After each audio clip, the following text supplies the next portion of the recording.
Hello friends, एक बार फिर से आपका स्वागत है हमारे यूट्यूब चैनल डाइवर्सिटी में।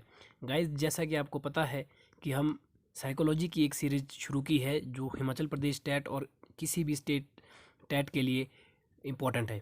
तो गाइस, उसी के संदर्भ में हम आज साइकोलॉजी का चैप्टर 3 जो थिंकिंग एंड मोटिवेशन है उसको आपके साथ डिस्कस करेंगे, सोचना और अभिप्रेरणा।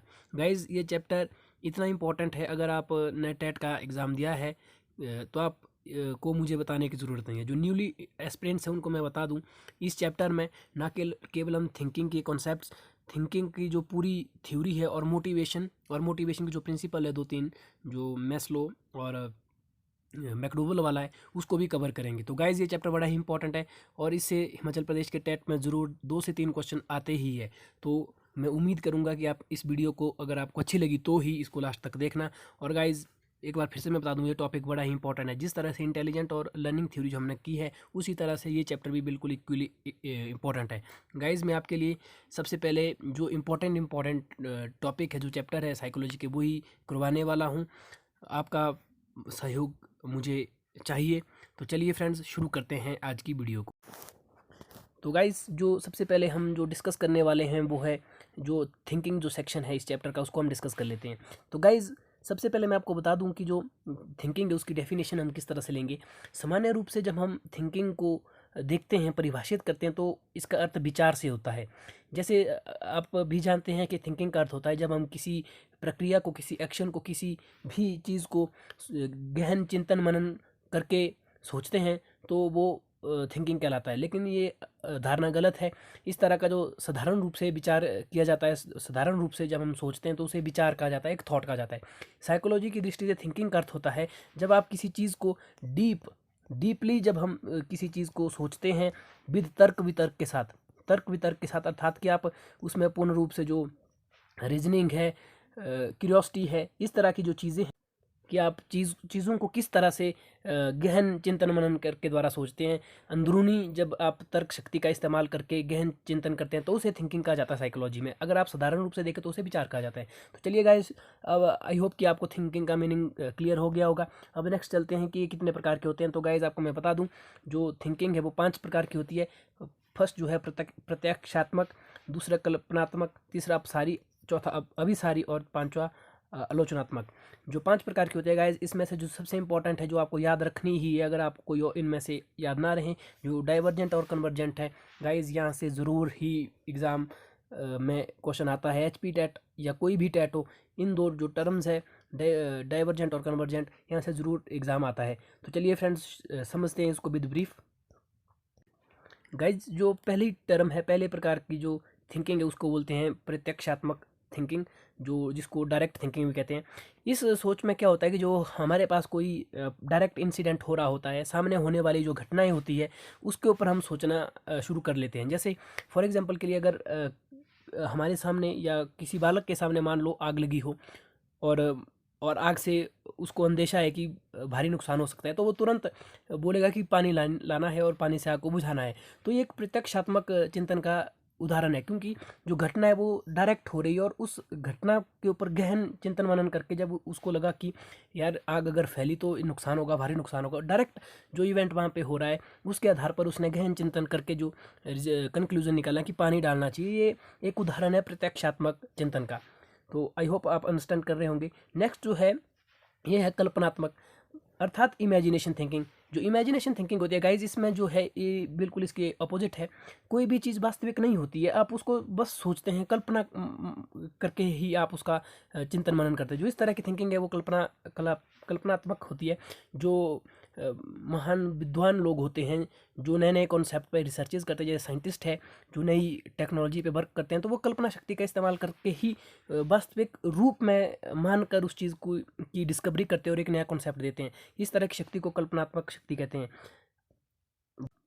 गाइज, जो थर्ड टाइप की थिंकिंग है बड़ा ही इंपॉर्टेंट है, जैसे मैंने आपको पहले ही बताया है। अब सारी थिंकिंग है जिसको बोलते हैं आप divergent thinking. Guys, divergent thinking क्या होता है कि जब हम एक वस्तु को एक से अधिक अधिक प्रकार से सोचते हैं, या जब हम किसी क्रिया को एक से अधिक अधिक प्रकार से सोचते हैं, तो वो डाइवर्जेंट थिंकिंग होगी। डाइवर्जेंट थिंकिंग का अर्थ होता है कि जब आप जो आपका सोच है, जो आपका सोचने का तरीका है, वो बहुदिशा मय हो। अर्थात एक चीज़ को आप बहुत अल्टरनेट रूप में सोचें। एक से अधिक प्रकार से जब आप किसी एक ही एक्शन को सोचते हैं, तो वो डाइवर्जेंट कहलाता है। उदाहरण के लिए, अ, अगर कोई मान लो गणित का कोई क्वेश्चन सॉल्व किया जा रहा है, तो जाहिर सी बात है किसी भी क्वेश्चन को करने के बहुत सारे मेथड होते हैं। तो अगर मान लो कोई बालक किसी क्वेश्चन को करने के 4 से 5 मेथड जानता है, और तो वो उसके अंदर डाइवर्जेंट थिंकिंग होगी। क्योंकि वो जो उसके सामने प्रॉब्लम है, प्रॉब्लम का जो सोल्यूशन है, उसको एक से अधिक अधिक प्रकार से सोचकर उसका सोल्यूशन निकालता है। तो जो उसके अंदर चिंतन और गहन करने की शक्ति है, वो तर्क वितर्क के माध्यम से बहुदिशाओं में ही है। वो अलग अलग अल्टरनेट लगा के, उस मेथड से, अलग अलग मेथड से यूज़ करके उस प्रॉब्लम को जो गणित में होगी उसको सॉल्व करेगा। तो जो इस प्रकार का सोचना होता है कि एक ही वस्तु को, अर्थात एक ही मैटर को जब हम डिफरेंट तरीके से सोचते हैं, तो वो डाइवर्जेंट थिंकिंग होगी। गाइस, इसका जो एग्जांपल है वो क्रिएटिविटी है, जिसको हम सृजनात्मकता कहते हैं। और जो जीनियस बच्चे होते हैं, प्रतिभाशाली बालक, उनमें भी इस तरह की डाइवर्जेंट थिंकिंग पाई जाती है। जैसे कोई सृजनात्मक बालक हो या कोई प्रतिभाशाली बालक हो, जिसका IQ लेवल आपको पता होगा जीनियस का 140 के आसपास होता है, तो उनके अंदर ये डाइवर्जेंट थिंकिंग होती है। जब उनके पास कोई प्रॉब्लम रखते हैं, तो मतलब उसके वो बहुत तरह की स्टेटमेंटें बताते हैं कि इसका सोल्यूशन इस तरह से निकाल सकते हैं, हम इस तरह से निकाल सकते हैं, अलग अलग तरीके से। तो इसी तरह से हमारी सोसाइटी में एक माइंड सेट बना है कि जो एक इंटेलिजेंट बच्चा होता है, जो क्रिएटिव होता है, जीनियस होता है, उनके अंदर डाइवर्जेंट थिंकिंग मानी जाती है। क्योंकि वो एक प्रॉब्लम को अनेक रूपों से देखते हैं, इसलिए ये डाइवर्जेंट थिंकिंग में आता है। तो जो नेक्स्ट है गाइज, नेक्स्ट अभिसारी चिंतन। साथियों, जो अभिसारी चिंतन है, कन्वर्जेंट थिंकिंग है, ये डाइवर्जेंट के बिल्कुल उल्टा है। जो डाइवर्जेंट था वो बहुदिशा में ही होता है, जबकि जो कन्वर्जेंट थिंकिंग है, ये केवल एक ही दिशा में कार्य करता है। मतलब एक स्टिक या सिंगल साइड या एक सिंगल चीज़ को पकड़ के ही ये थिंकिंग होती है। जैसे फैक्ट फार्मूला कॉन्सेप्ट, आप जानते हैं कि जो फार्मूला है वो एक ही होता है। जैसे फॉर एग्जांपल सिंपल इंटरेस्ट का फार्मूला यहाँ पे हमने लिखा है। सिंपल इंटरेस्ट का फार्मूला अगर आप मैथ जानते हैं, तो होता है P/R/T डिवाइडेड बाई 100। तो ये फार्मूला जो है, ये हमेशा यही रहेगा। तो जो बालक जब इसको लर्न करेगा, उसके अंदर जो थिंकिंग है, वो इस फार्मूले को जब सोचता होगा, तो वो इसी चीज़ को हमेशा अपने माइंड में कैप्चर करके रखेगा, स्मृति में, मेमोरी में रखेगा। वो इस फार्मूले का चेंज नहीं कर सकता है, क्योंकि उसे पता है जो ये कॉन्सेप्ट है, जो इस फार्मूले का फैक्ट है, तथ्य है, वो यही है, ये चेंज नहीं होगा। जैसे 2 + 2 4 होता है, तो सभी को हम जानते हैं इसको, किसी दूसरे तरह से सोचने की कोई आवश्यकता नहीं होती है, क्योंकि नेचुरल है। हम इसका प्रूव करके हमें ये पता है कि 2 + 2 4 होता है। तो इस तरह की जो थिंकिंग होती है, जो एक दिशा में ही होती है, जो फिक्स है, जो सही है, जो हमेशा शुद्ध है, जो जिस पे चेंज नहीं किया जा सकता, वो जो थिंकिंग होती है, वो कन्वर्जेंट थिंकिंग होती है। गाइज, एक चीज़ मैं और आपको बता दूं, इन दो में से एक और इम्पोर्टेंट अंतर है। जो डाइवर्जेंट थिंकिंग है, इसको आप मॉडिफाई कर सकते हैं, मॉडिफाई इसको कर सकते हैं, अर्थात इसमें करेक्शन आप कर सकते हैं। जबकि कन्वर्जेंट में आप नो करेक्शन, नॉट करेक्शन, इसमें आप कोई भी मॉडिफिकेशन नहीं कर सकते। क्यों? क्योंकि मैंने अभी जैसे आपको बताया था कि जो डाइवर्जेंट थिंकिंग होती है गाइज, इसमें एक से अधिक प्रकार से हम सोचते हैं, बहुत प्रकार से हम सोचते हैं। तो जाहिर सी बात है, जो अगर मान लो कोई किसी समस्या को आप 5 प्रकार से सोच रहे हो, तो जाहिर सी बात है कि उसमें 1 या 2 प्रकार से जो आपकी जो सोची हुई चीज़ें हैं, उसमें आप शुद्धता करने की ज़रूरत हो, मॉडिफाई करने की ज़रूरत हो। ज़रूरी नहीं कि वो सभी चीज़ें सही होगी। जबकि जो अभी सारी चिंतन है, हमें इसमें कोई मॉडिफाई करने की ज़रूरत नहीं है, क्योंकि आप जानते हैं कि जो कन्वर्जेंट थिंकिंग है, ये सिंगल साइड होती है, और इस पे आपके पास एक ही जो ट्रू फैक्ट है, वो उसको बदला नहीं जा सकता। जैसे आपके उदाहरण जो हमने दिए है, 2 + 2 और ये P/R/T divided by 100 simple interest का फॉर्मूला, इसको आप बदल नहीं सकते, क्योंकि ये फैक्ट है, ये फिगर है, ये इसी तरह से ये ट्रुथ है। इसलिए कन्वर्जेंट थिंकिंग है, इसमें मॉडिफिकेशन की ज़रूरत नहीं होती है। तो गाइज, इसके साथ ही जो अगला है, इसको भी हम देख लेते हैं, आलोचनात्मक चिंतन, जिसको आप क्रिटिसिज्म भी कहते हैं, क्रिटिसिज्म थिंकिंग। इसमें क्या है गाइस, ये बिना सोचे समझे हुए आलोचना करने से मतलब है। कुछ जो छात्र है, कुछ जो हमारे साथी है, वो आलोचनात्मकता को नेगेटिव संदर्भ में भी ले सकते हैं, कि जब हम किसी की बुराई करते हैं या किसी की आलोचना करते हैं, किसी की मतलब पीछे उसकी निंदा करते हैं, तो वो आलोचनात्मकता में आता है, क्रिटिसिज्म में आता है। लेकिन ये गलत हुआ। आलोचनात्मकता को पॉजिटिविटी से भी ले सकते हैं, कि किसी कॉन्सेप्ट के ऊपर अगर कोई क्वेश्चन करता है, तो वो क्रिटिसाइज करता है उसको, कि इस चीज़ को आप इस तरह से भी कर सकते हो। साइकोलॉजी के हिसाब से हम देखते हैं कि जब हम किसी चीज़ को बिना सोचे समझे उसकी आलोचना कर देते हैं, उसके फैक्ट और फिगर को जाने बिना ही हम बोल देते हैं कि ये ऐसा है, वैसा है, उसके ऊपर क्वेश्चन पुट कर लेते हैं खुद बिना समझे हुए, उस तरह की जो थिंकिंग है, वो आलोचनात्मक थिंकिंग में आती है। अर्थात कि जब हम किसी विषय वस्तु का गुण और दोष बताने लग जाते हैं कि इसमें तो यार ये कमी रह गई, इसमें ऐसा होना चाहिए था, इसमें वैसा होना चाहिए था, बिना उस कॉन्सेप्ट को समझे हुए। तब ये जो सोच होती है इसको आलोचनात्मक थिंकिंग कहते हैं। तो गाइज आई होप कि आप ये समझ रहे होंगे ये चीज़ें। इसमें से जो क्वेश्चन बनता है गाइज, आपको बिल्कुल याद रखना है, जो फेवरेट है HP टेट का क्वेश्चन, बहुत बार रिपीट हुआ ये, कि जो बुद्धि है, पिछले वीडियो में मैंने बताया था, जो बुद्धि है, बुद्धि में किस तरह की चिंतन शक्ति होती है, क्या वो कन्वर्जेंट थिंकिंग होती है या डाइवर्जेंट थिंकिंग होती है। तो गाइज अगर मैं आपसे पूछूं तो जाहिर सी बात से आप इसका आंसर डाइवर्जेंट देंगे कि बुद्धि जो डाइवर्जेंट थिंकिंग होती है, क्योंकि आप देखेंगे, आप भी इस तरह से आइडिया लगाएंगे कि जो बुद्धि है, बुद्धि जो तो भिन्न बहुत प्रकार से सोचती है, इसलिए डाइवर्जेंट होगा। लेकिन गाइज मैं आपको बता दूं, अगर आप भी ऐसा सोचते हो आप गलत हो, क्योंकि जो बुद्धि है, बुद्धि हमेशा कन्वर्जेंट प्रकार की थिंकिंग रखती है। जो बुद्धि है, ये क्वेश्चन इस तरह से आता है कि बुद्धि समावेश करती है, आपके पास ऑप्शन इन पांचों में से कोई चार होंगे, तो इसका राइट आंसर होगा कन्वर्जेंट की, जो बुद्धि है वो कन्वर्जेंट होगी। अब आप इसको समझेंगे कि किस तरह से हम बोल रहे हैं कि बुद्धि जो है अभी सारी चिंतन होती है, कन्वर्जेंट थिंकिंग होती है। तो गाइज वो इसलिए क्योंकि जो बुद्धि में हम चीज़ों को सेव करके रखते हैं, मेमोराइज करके रखते हैं, वो एक फैक्ट होता है, एक ट्रुथ इन्फॉर्मेशन होती है हमारे अंदर।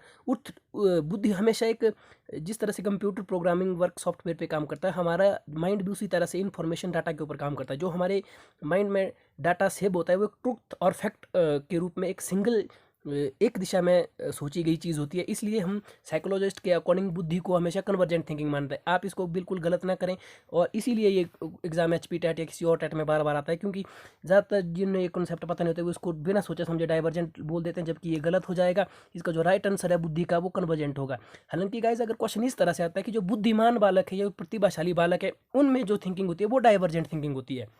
लेकिन खुद अगर बुद्धि पूछे, आपने याद रखना, अगर सिंपल बुद्धि पूछे तो बुद्धि कन्वर्जेंट होगी। अगर बुद्धिमान बालक बोले तो जो उसके अंदर थिंकिंग होती है वो डाइवर्जेंट होगी। जो मैंने आपको पहले बताया था, जो इंटेलिजेंट होते हैं, जीनियस जो बालक होते हैं, अगर उनमें वो ठीक है, मतलब उनका IQ लेवल ठीक है, तो उनको माना जाता है कि वो डाइवर्जेंट है, मतलब वो उनके अंदर क्रिएटिविटी है, जो क्रिएटिविटी है वो हमेशा डाइवर्जेंट में होगी। अगर सिंपल बुद्धि पूछे तो अभी सारी होगा। मैंने अभी जैसे आपको बताया कि बुद्धि समावेश करती है, क्वेश्चन बहुत बार रिपीट होता है, तो इसका राइट आंसर होगा convergent. I hope guys you are agree with me, और आप आई होप कि आप अंडरस्टैंड कर रहे होंगे। तो चलिए बढ़ते हैं नेक्स्ट।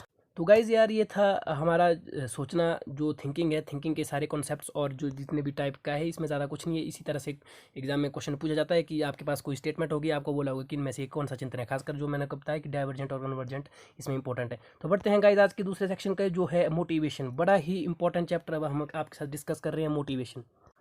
तो चलिए शुरू करते हैं मोटिवेशन अभिप्रेरणा चैप्टर को। गाइस सबसे पहले मैं आपको बता दूं, आप भी जानते हैं कि मैं भी जानता हूं, मोटिवेशन अभिप्रेरणा एक ऐसा बहुमूल्य शक्ति है जिसके द्वारा हम किसी भी क्रिया को आरंभ करना, उसको प्रोसेस में चलाए रखना और उसको समाप्ति के रूप में अपने लक्ष्य तक पहुंचने के लिए अभिप्रेरणा का होना बहुत ही ज़रूरी है। इसलिए साइकोलॉजिस्ट और साइकोलॉजी में अभिप्रेरणा का अपना ही एक महत्वपूर्ण जगह है।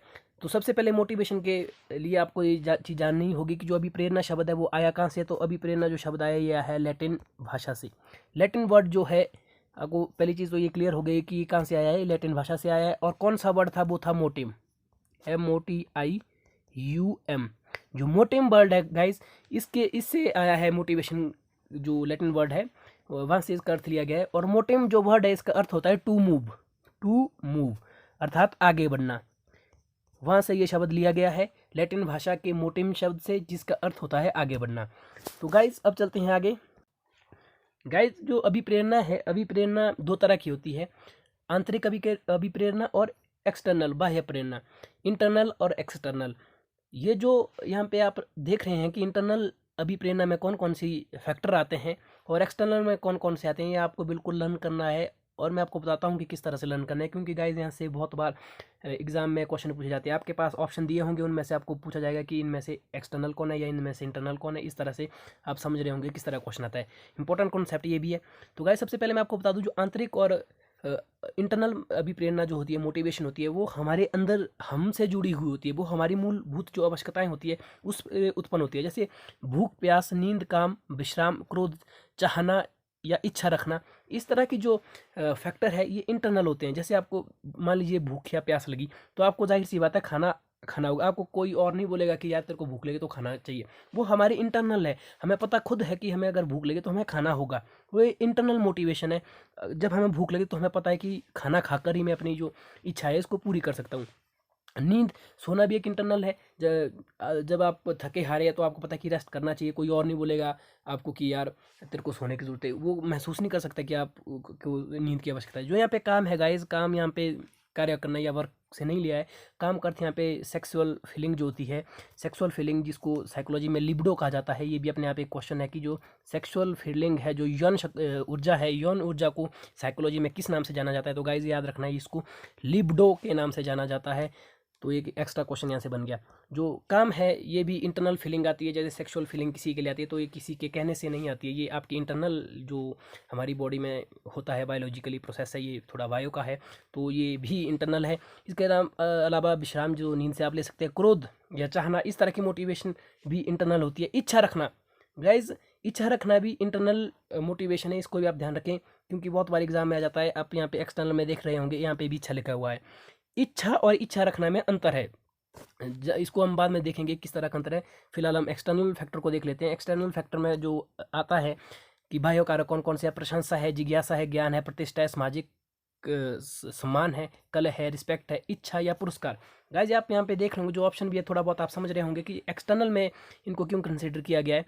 तो जैसे मान लो फॉर एग्जांपल के लिए आप डॉक्टर APJ अब्दुल कलाम की बायोग्राफी पढ़ रहे हो, तो मुझे इसमें कोई भी बताने में कोई हिचकिचाहट नहीं हो रही चाहिए। कोई भी व्यक्ति हो, किसी भी उम्र का हो, उसके अंदर अपने आप ही मोटिवेशन का एक नया जो है दीपक उत्पन्न जल जाएगा। क्यों मैं कह रहा हूँ, क्योंकि जो उनकी बायोग्राफी है वो है ही इस तरह की, मतलब किसी के अंदर भी मोटिवेशन का को पैदा करने के लिए इनफ है। तो गाइस जब हम किसी को देख कर कोई काम शुरू करना चाहते हैं, किसी की प्रशंसा देखकर, हम जानते हैं कि उनकी सभी प्रशंसा करते थे, उनका समाज में एक प्रतिष्ठा थी, रिस्पेक्ट थी, आदर था। और जब हम समाज हमें लिए रिस्पेक्ट देना शुरू करते हैं, पुरस्कार देता है, आपको कोई अवार्ड देता है, तो ये सारे एक्सटर्नल फैक्टर है। जो एक्सटर्नल फैक्टर है ये भी हमें मोटिवेट करते हैं कहीं ना कहीं। जब मान लो कोई बच्चा 6th क्लास में मान लो, और उसको जब क्लास में टॉप करने पे, सेकंड करने पे, थर्ड करने पे अवार्ड दिया जाता है, तो वो मोटिवेट होता है, उसको लगता है कि अगली क्लास में मुझे अच्छा करना है ताकि अगली क्लास में भी मुझे अवार्ड मिले। याद रखें कि जो ये सारे फैक्टर है इंटरनल फैक्टर नहीं है, ये समाज के द्वारा क्रिएट किए हुए फैक्टर है जो मोटिवेशन का काम करते हैं। तो गाइज यहाँ पे इच्छा रखना और इच्छा से मैं आपको बता रहा था, इसमें मुख्य रूप से क्या अंतर है।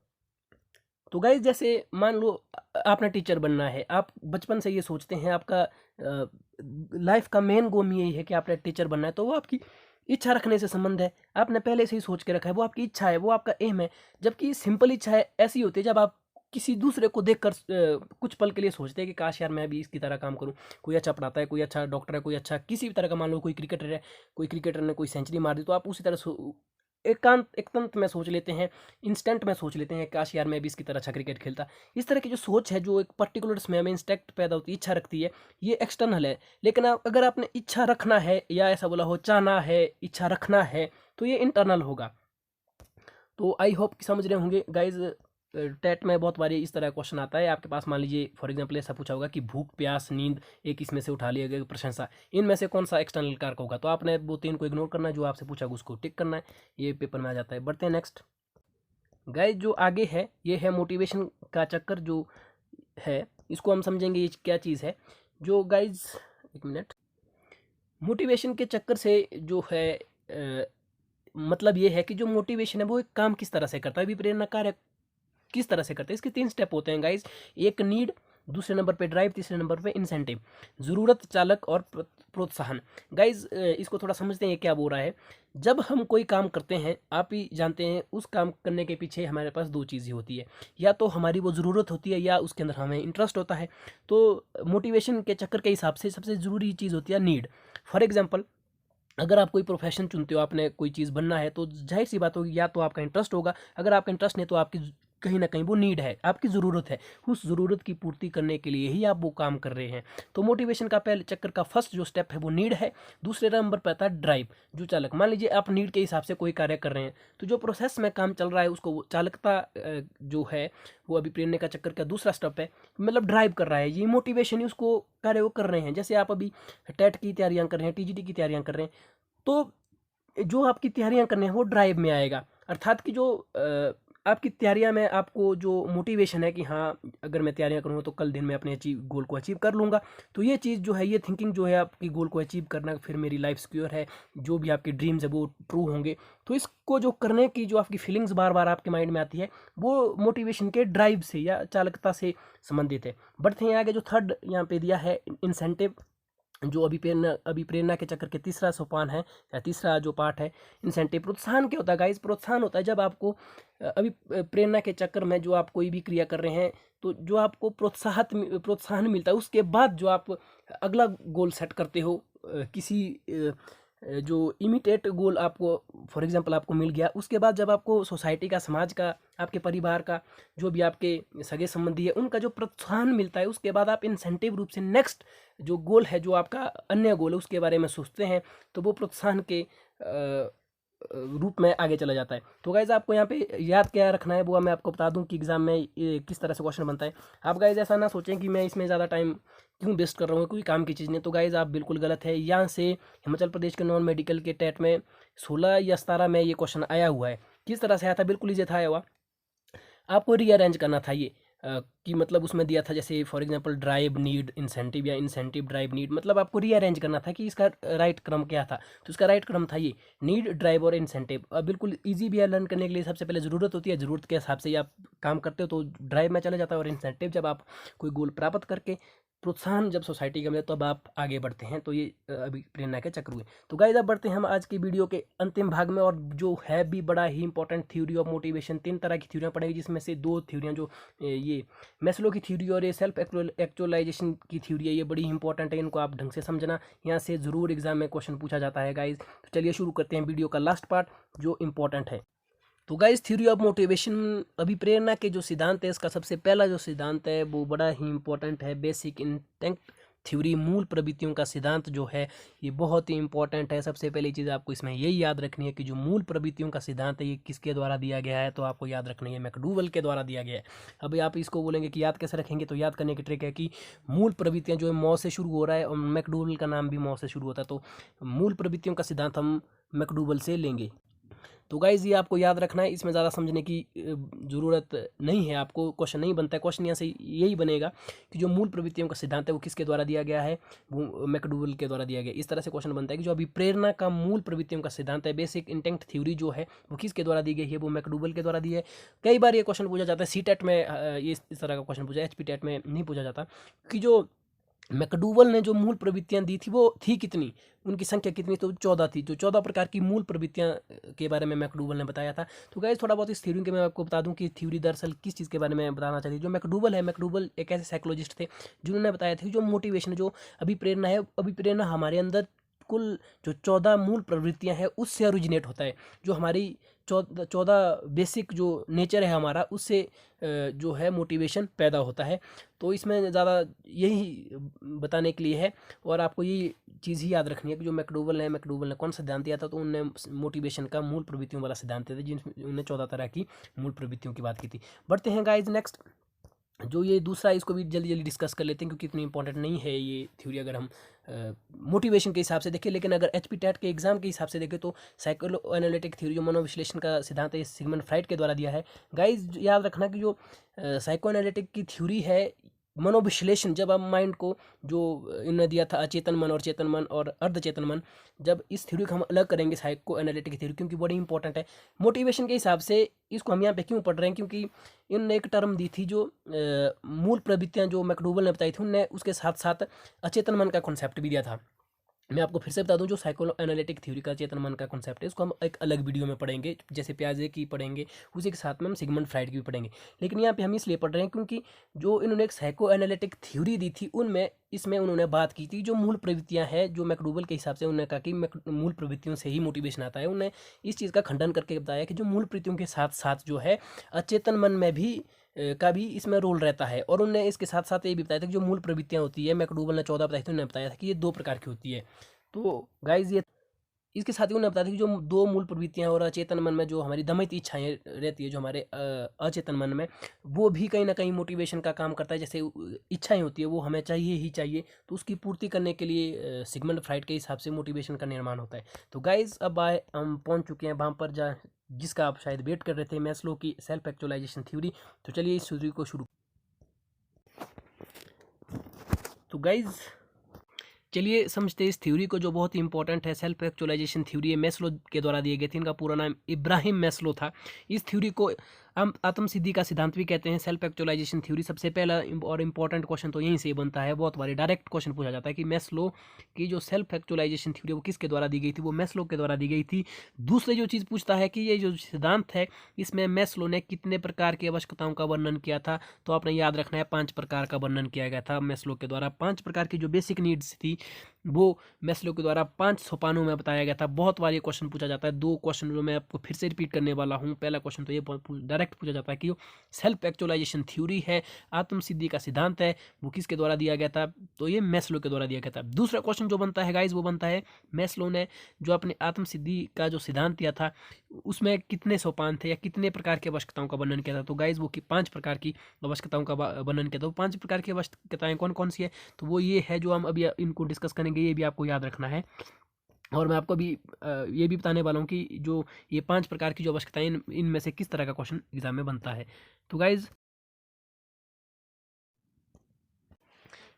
ये है अब्राहम मैस्लो का आत्मसिद्धि का सिद्धांत, जो इस तरह से उन्होंने दिया था। आपके लिए ये मैंने नया फॉर्म किया है, फिर से लिखा है, बिकॉज जो मेरे नोट्स में प्रॉपर विजिबल नहीं हो रहा था।